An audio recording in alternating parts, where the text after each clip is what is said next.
Y volvemos al río Isuela. Acordaros, hace tiempo hicimos un pequeño microdocumental en el cual hablábamos lo que encontrábamos, el recorrido que hay entre el puente de las Miguelas hasta la fuente de Marcelo.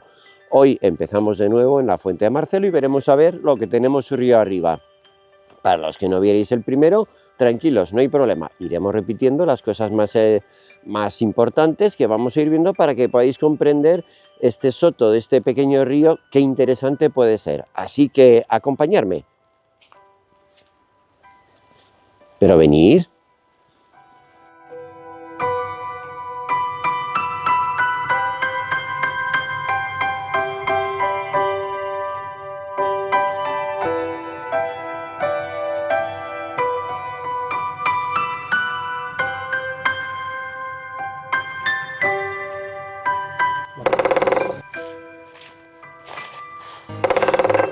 ¿Oís el pájaro carpintero? El tamborileo que hace al picar sobre el tronco.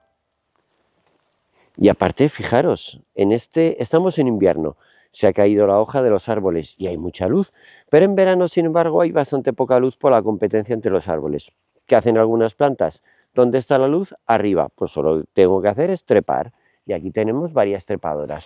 Por un lado tenemos la petiquera o clemátide, que son estas lianas que crecen, ahora están sin hojas. Por otro lado tenemos la hiedra, fijaros hasta dónde llega, y estas otras que van colgando son zazas y rosales, que también son plantas trepadoras a su estilo. Y continuamos el camino.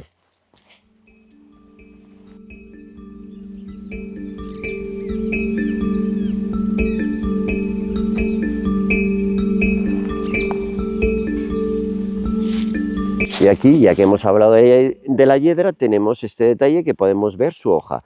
Los frutos, color azul y ese tamaño, ideal para que se lo coman los pájaros, que van a ser los que van a dispersar las semillas. La hoja, fijaros, es diferente, ¿no? Normalmente estamos acostumbrados a que la hoja sea de este estilo. Bueno, es que esta es la hoja de los tallos que se están reproduciendo y esta la de los tallos vegetativos. Es la misma especie, pero con dos formas diferentes.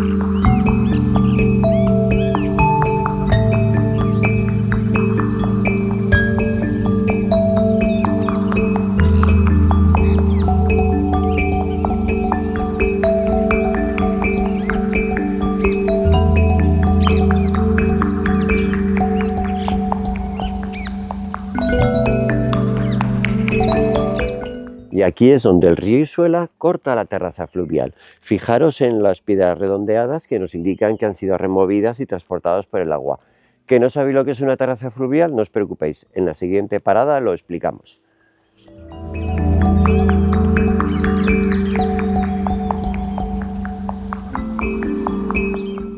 Y a la pregunta ¿qué es una terraza fluvial? Pues bueno, lo vamos a explicar utilizando como siempre las últimas tecnologías que disponemos. Es decir, papel y lápiz. Bueno, pues una terraza fluvial viene a ser esto. Tenemos una llanura por donde va circulando un río. Aquí iría nuestro río, pequeñito. ¿Qué ocurre? Hay una época de muchas precipitaciones, el río tiene un gran caudal y tiene una fase erosiva. Entonces, ¿qué hace? Por donde ha ido el río, va a excavar otra cubeta, ¿no? El río ya nos iría por aquí abajo, ya no sería esto, ya lo habríamos perdido, ¿no? Tendríamos esta depresión. Después de estas fases erosivas vendría una donde ha depositado sedimentos, que sería una capa, sobre todo como el material que hemos visto de guijarros, piedras redondeadas, que sería todo esto, sería toda esta zona. Entonces aquí tendríamos nuestra primera terraza fluvial. Después de esta época podría tener otra también de otra fase erosiva, con lo cual sobre la anterior volvería a excavar un nuevo cauce. Bueno, más o menos el río lo haría más recto, yo no lo he hecho. Tendríamos aquí nuestro río y aquí tendríamos otra vez una capa de sedimentos. Toda esta zona que estoy rayando es lo que serían las terrazas fluviales. Estas llanuras escalonadas que tenemos a ambos lados de los ríos. El que diga yo que están a ambos lados de los ríos no quiere decir que se mantengan siempre. A veces, pues bueno, han desaparecido o hay en mayor o menor número. Pero bueno, esto sería, el río va excavando sus propios sedimentos. Y en este caso la parte inferior es siempre más antigua que la parte superior. Pues esto sería una terraza fluvial. ¿Veis así que sencillo cómo se puede reconocer elementos del territorio? Y seguimos adelante.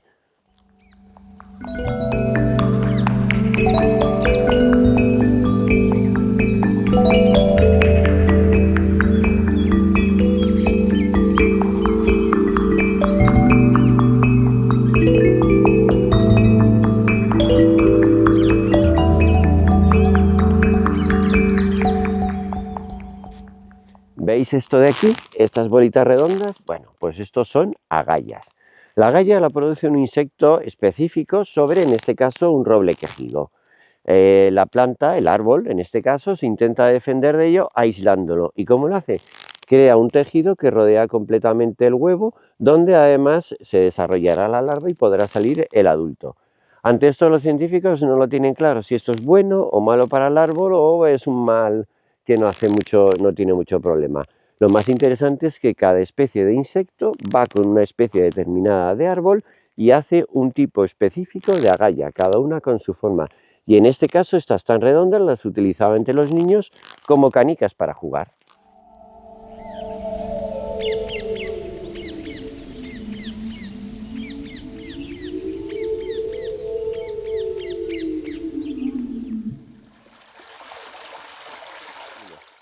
En esta zona el río y suelo se ha encontrado con, en lugar de un sustrato blando de rocas sedimentarias, mejor dicho, de sedimentos sueltos, se ha encontrado una roca ya más dura, que es la arenisca.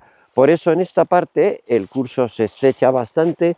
De hecho, en este cauce tan estrecho que tiene tallado, es más ancho en la parte de abajo porque lo que va haciendo es aprovechando seguramente una grieta de la roca, una zona débil por donde puede avanzar. Y otra cosa interesante que tenemos aquí, lo hemos ido viendo antes, pero aquí se ve bastante mejor. Son las raíces de algunos árboles que directamente toman el agua del río.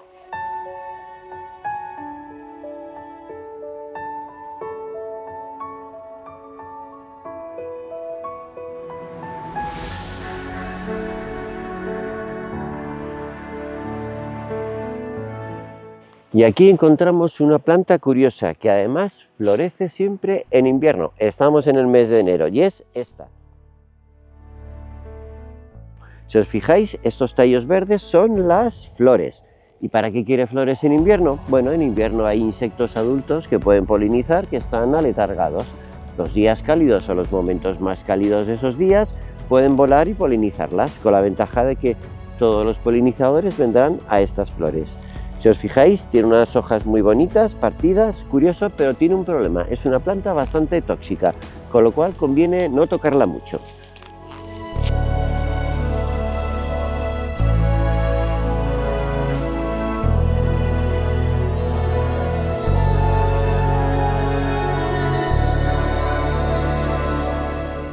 Bueno, y aquí encontramos una cosa muy curiosa, esto de aquí.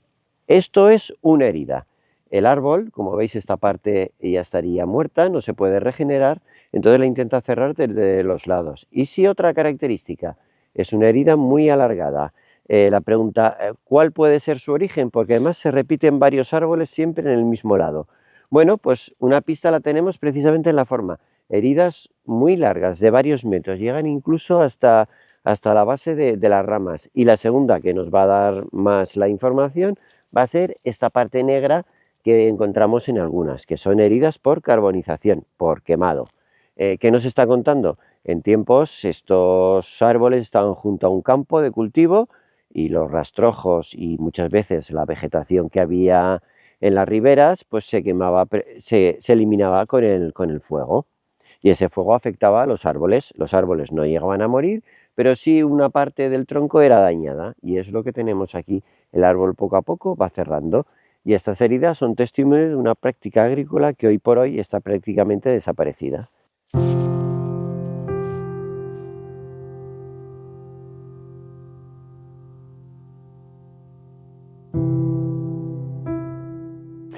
Y esto que tengo a mi espalda es un chopo. Veis el tamaño que tiene y sobre todo el número de troncos. Tiene 3 o 7, depende cómo contemos.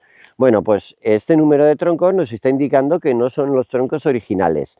Hubo un tronco, un árbol que un solo tronco, que alguien lo debió cortar o cayó por proceso natural y salieron varios rebrotes. Y estos rebrotes son los que conforman ahora esta estructura de árbol. El tamaño está junto al río y no ha tenido nunca problemas de agua y sobre todo que lo han dejado tranquilo.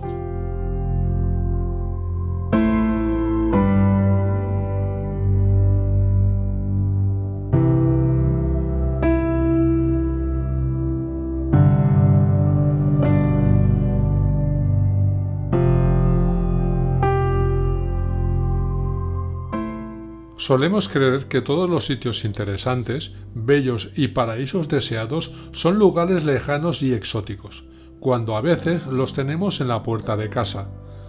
Así ocurre con el río Isuela, un modesto río con un estrecho bosque galería, pero que conserva bellos rincones y elementos que no encontramos en otros lugares, como el enorme álamo del final del recorrido, ejemplo de que si valoramos lo cercano podemos encontrar nuestros propios paraísos.